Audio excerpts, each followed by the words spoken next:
I hope those who are jumping from the PDP are not jumping from the frying pan into the fire. We have to sit down and think how we're going to provide employment for our youths, how we're going to put food on the table of every Nigerian, how we're going to provide good health services for our people instead of our elite who can afford it having to run abroad every time they need medical treatment. Here is my house. From here they pursue me, burn all of my food, my water pumps that I used to do the farming, and destroy my house. I have no place to sleep now. The situation here is pathetic because they don't have food, no water. What's up, my people? This is still your boy Black, the African journalist on OLANTV. I'm here again to give you update based on what is happening in Nigeria. Wow, hey, Nigeria, why are we like this? I think our senators, our lawmakers, our House of Representatives, the president, the governors, the commissioners, the local government chairmen, the councillors, the traditional rulers, I think all these people need to come together to make a law, to make a constitution that guide our politicians in Nigeria. Hey, Nigeria is a great nation. This is a great country. Now let's take a look at this. 2027 is at the corner, and a lot of bros is ongoing in the country. Now let's take a look at this. Are you seeing this man behind me? Remember, he attended the late president's funeral in Katsina in Daura. Are you getting it now? He attended. He arrived at night. Then he went there. Now, this same man, Atiku Abubakar, served under President Obasanjo as a vice president from 1999 to 2007. Are you getting it now? Now, he decided he's a PDP member. And let me read something for you. I'm coming. Atiku resigned from PDP. He was vice president from 1999 to 2007, 2007, as I said earlier. He wrote a letter of resignation after dumping the party 3 times. Hey, I'm coming, after dumping the party 3 times. I was like, what is going on? Atiku dumped PDP 3 times. Now he's dumping PDP again because of what? Ambition. Just to be a president. Now he's going to ADC, which I guess. I know he cannot go to APC, he cannot go to Labour, he's going to ADC. Now, he wrote a letter to his local government, in the state, that is resigned as a PDP member. And Nigeria. I read something earlier that after dumping the party 3 times, he dumped the party 3 times, he's dumping the party again. Now let's take a look at this. Are you seeing this letter strung beside me? I'm coming. I'll be right back. Atiku Abubakar confirmed his exit from his erstwhile party while reaffirming his decision to contest the 2027 presidential election. He pledged to fix the country, boasting that the coalition will upstage the ruling All Progressives Congress (APC) in the 2027 elections. After the adoption of the African Democratic Congress (ADC) by the National Political Opposition Coalition, the PDP's 2023 presidential flag bearer has resigned his membership of the PDP. Alright, my people, welcome from that update. Are you seeing that? He decided to write a resignation letter to the party that is no more a member after dumping the party 3 times. Now, where is he going to? Is he going to APC, Labour, or PDP? Or going back to PDP? Or ADC? Atiku Abubakar. Now, I make mention of constitution earlier on that. Our lawmakers, they should make a constitution in Nigeria that decide the political ambitions or the defections of each of the Nigerian politicians to any other political parties in Nigeria. Meanwhile, what I mean is this. After I think they should make a constitution that after you have decamped to a political party more than 2 times or more than 3 times, you cannot defect or decamp to any political party again because it's annoying. Why are they decamping? Are they not the same people in APC? Are they not the same people in PDP? Are they not the same people in Labour Party? Are they not the same people in ADC? So I think the senators, the lawmakers in Nigeria should please make a law that if any Nigeria political, member is trying to decamp to any political parties, there should be a law, there should be a guide that guide them.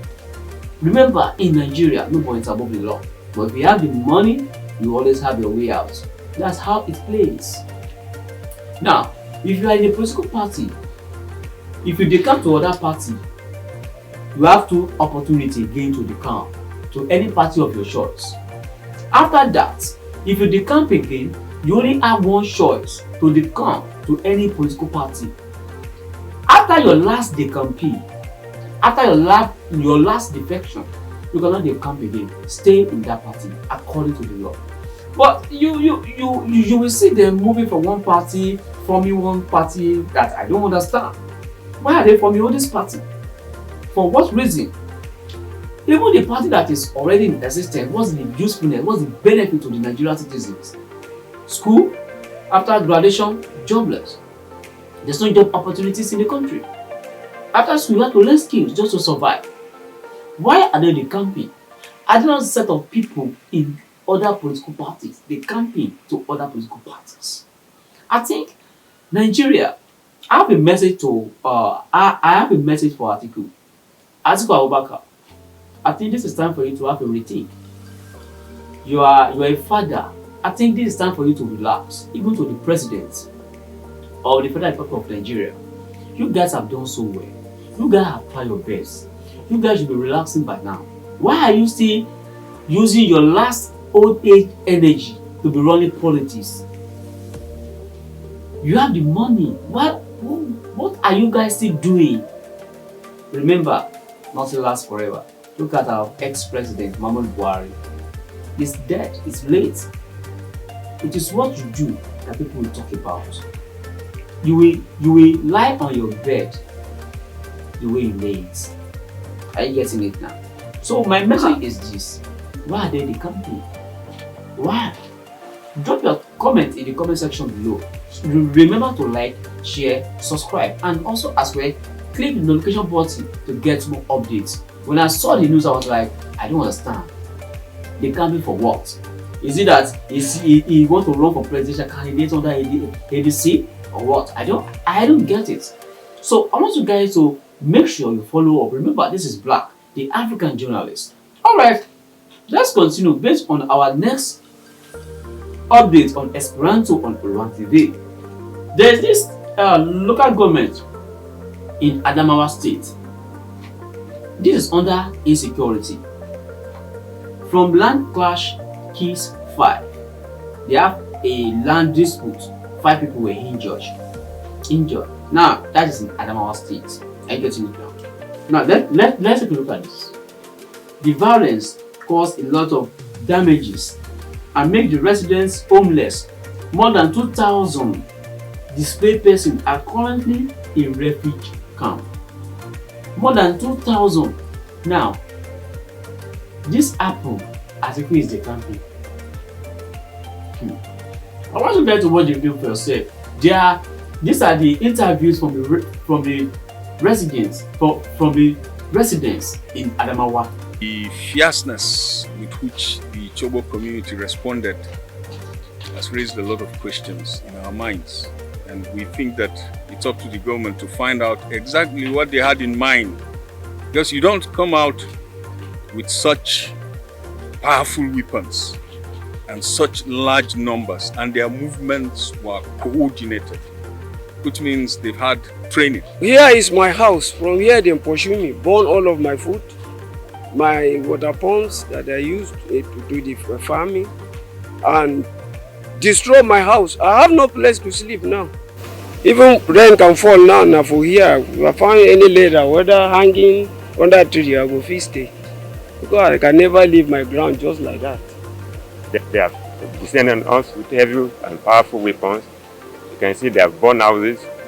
Even the initial thing that human being can need, like food, and so many essential issues we don't have. Like yesterday, we witnessed about 2 dead bodies. The situation here is pathetic because they don't have food, no water. You can see the shelter doesn't even have mosquito nets, and it is rainy season now. Alright, my people, welcome from that update. Are you seeing that? Now, after all this, there's something I want us to look at. This is very, very sensitive and it's a very critical matter. Now, let's take a look at this. This is about Nigeria, and I'm going to Lagos State. There's a chat between a Lagos State Deputy Governor that I want you guys to see what the woman said, what she said. That's the former Deputy Governor of Lagos State. She's a woman. Okay? I want you guys to relax, enjoy, and have a good time to get up the base of what we are talking about. Now, let's take a look at this.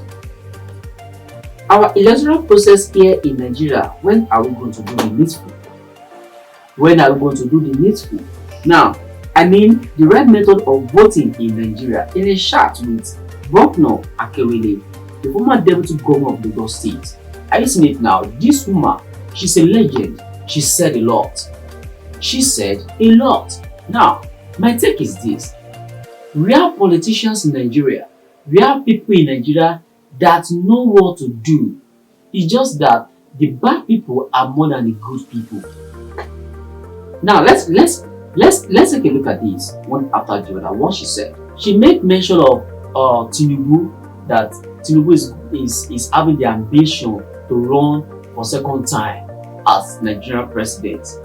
There are some things she said which I would like to share with Nigerians and people in the world. She also talked about constitution as well. She said before Nigeria is being joined together, she said something about amalgamation, doing of the guard, 1963 constitution, this and that. She said then everybody is in their region and we are all doing fine. Assuming though the constitution of 1963 was not introduced to Nigerians, Nigeria is not going to be in this state. She said then everybody is doing fine. And each region, individual, each of these ethnic groups have their constitutions which they follow. But the moment we adopt the 1963 constitutions, the system changed and corrupt. Now, she also said something about the people are fed up. Are you seeing it now? That is the former Deputy Governor of Lagos State. Are you getting it now? Governor Akerele. She said people are fed up. She said after graduation, where is the job? Where is the employment? How are the people going to get employment? Do you know how many students each of these universities are producing a year? We have Polytechnic, we have Monotechnic, we have College of Agric, we have College of Education, we have different institutions in Nigeria, different universities, both private and state university, poly. Are you getting it now? Where are we heading to? She said if she's able to meet Tinubu, there are some things she needs to share with him. She said she prayed that we should not end up with revolution in Nigeria. Now let's take a look at the video. I'll be right back. It's the question of federal character. Now, what do we mean by federal character? Federal character means inclusivity, i.e. that every part of Nigeria has a part in what the Constitution says and what we are supposed to be governed by. But you find that large parts of the country are marginalized, and these are the things that we want to correct. Nigeria is a country of about 350 ethnic groups. These groups existed before the British came. These groups had their own methods of governance, but they were all, I wouldn't say amalgamated, but pressed together by the British. When we had the 1963 Constitution, we had regions. Each region had its own constitution, and we were able to carry on, and the country was developing at a phenomenal pace at that time. But now we have something that's being foisted on us, and it seems that we are just going down instead of rising up. Nigeria is a country with all sorts of talents, with all sorts of mineral resources. And look at where we are today. We're among the poorest countries in the world because the Constitution has tied us down instead of allowing people to develop at their own pace. There is nowhere in Nigeria that people are not fed up. Unfortunately, right now, what I see is that the president is looking for a second term. But we have to think of our children and our grandchildren. It's not a question of going for 2027. It is a question of what is right. I believe that the presidency has got it wrong. We need drastic action right now. We need to have a system where our children can have free education. We need full employment for our youth. Many of them are roaming the streets. Some are graduates. I mean, I've had people who are graduates who are now working as security men. The youths are now restive. And let us pray that things don't happen, that we end up with a revolution in this country. When people are being killed in hundreds, almost on a daily basis, are you calling that good management? We have to sit down and think how we're going to provide employment for our youths, how we're going to put food on the table of every Nigerian, how we're going to provide good health services for our people instead of our elite who can afford it having to run abroad every time they need medical treatment. These are the basic things that any government should be able to provide for its people. And if you can't provide food, security, education, and things like that for your people, then what on earth do you think you're doing in government? You're not doing anything. You're just being there, earning a salary for nothing. I see the coalition as a lot of people who have the same ambition, and I don't see how it's going to work out in the end. I hope those who are jumping from the PDP are not jumping from the frying pan into the fire. Now, for your advert placement, you can let us know if you want to do any advert. This is OLANTV. We are going to place your advert for people to see. Showcase it to the world. Here is our number on the screen. You can also contact us via WhatsApp. This is Mr. Black, the African journalist. I'll be right back on our next episode. Remember, no matter what you do in life, there's always a record. Remember, join us on our next episode on OLANTV Esperanto. Subscribe, like, and share. See you guys on the next episode. Peace out.